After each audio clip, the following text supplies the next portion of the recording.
Children, now let us see the government company, its meanings, definition, and its features. Now, a government company is defined under the Section 245 of the Companies Act 2013 as any company in which not less than 51% of the paid up share capital is held by the central government or by the any state government or governments, or partly by the central government or partly by the state governments. That means in a company in which more than half, that is the half means 50% and more than half means at least 51% of the shares will be held by any government is called as a government company. Okay, and which includes a company which is a subsidiary company of the such government company. In short, the government company is defined as follows. A government company is defined under the Section 245 of the Companies Act 2013 as any company in which not less than 51% of the paid up share capital is held by the central government or by any state government or governments, or partly by the central government or partly by one or more state governments, and includes a company which is a subsidiary company of such a government company. This is the exact definition given for this government company. Okay. Now let us see the features of this government company. First one is registration under the Companies Act. These government companies also will have to register themselves under the Companies Act of 1956. Okay, the amendment is made in the 2013. Okay, and it's subject to the provisions of this act, but like any other private company. But if any provision shall not apply to the government company, means it may order that it will act accordingly.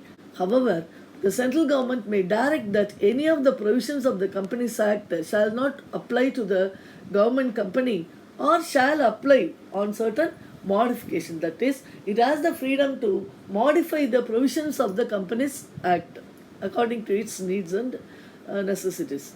Next one is executive decision of government.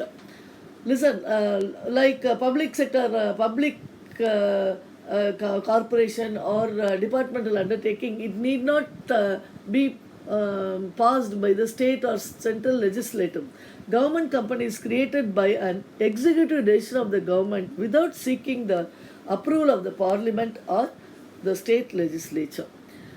Next one is separate legal entity. See, this case is applied to all the type of business organizations which relate to the government. That is, a government company is a legal separate entity from the government. That means it will not be affected by the change in the political conditions and whatever the decisions of the government.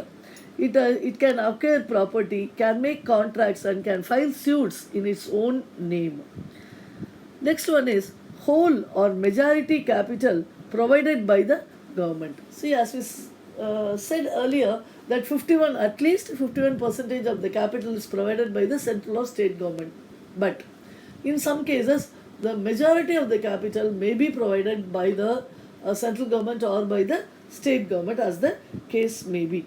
And in the same way, like the departmental undertaking, its revenues are not deposited with the treasury of the government, so it can make its own profit. It can use it for its further development and other things. The next feature of this government company is majority of government directors. That is, being in possession of a majority of share capital, the government has the authority to appoint majority of directors on the board of directors of a government company. Then next one is own staff. See, the government appoints its own staff for these government companies. The government officials who are sent it to on deputation to some companies also. Its employees are not governed by the civil service rules. Next one is free from procedural control. See, the government company is free from budgetary and accounting and audit controls which is applicable to the other government undertakings.